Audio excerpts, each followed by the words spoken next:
Simon Charles Dorante-Day, the long-lost son, allegedly, of King Charles III and Camilla, is back in the news with another cockamamie story. I'm sorry, I've tried to be neutral and fair when reporting in my earlier videos the story about Dorante's tale of how he was conceived by Charles and Camilla and hidden. But now I'm getting real tired of all the far-out and far-fetched stories that Dorante-Day keeps coming up with to further quote-unquote prove he is the biological son of the king and his consort.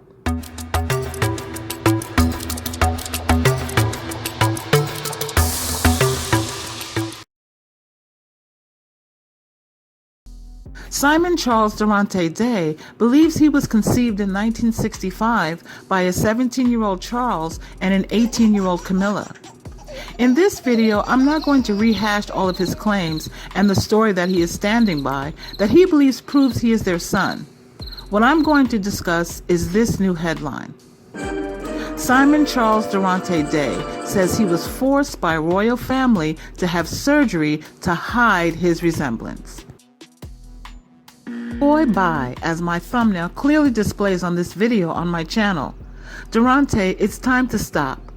I mentally checked out of your story when I first began to report on your claims, but I was still careful to at least give you a chance. I suffered through all the allegations you made, the backstory, and your legal pursuit to demand a DNA test from Charles and Camilla.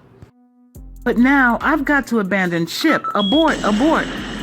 According to Marca.com, referring to Dorante, quote, he has given several interviews in recent weeks and has claimed that he was forced to have reconstructive surgery in order to hide his similarities, having his eyes change from blue to brown when he was 8. I don't think they had any chance but to change my eye color, he said on This Morning in 2021. So my oncologist will tell you that one of my lenses is perfectly round and one of them is oval-shaped like a football, a rugby football. So this is why I have a vision problem. So something was done to my eyes. He has also claimed that he had teeth removed when he was 15 years of age, end quote.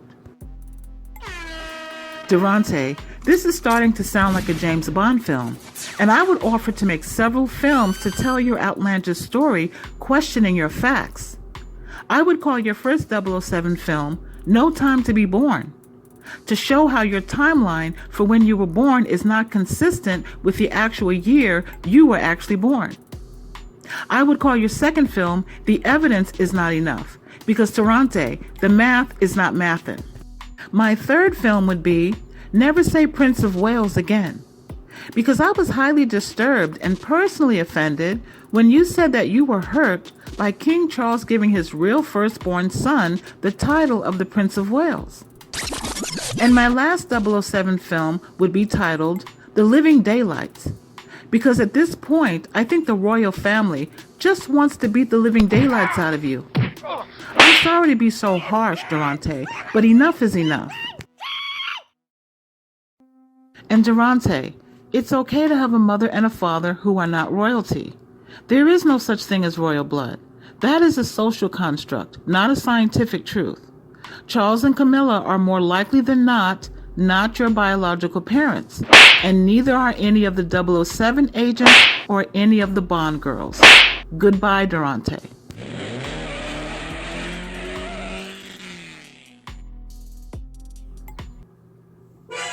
Bloopers. The Living Daylights, because at this point I think let me stop.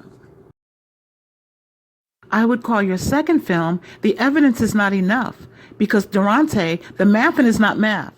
No, I did not say that.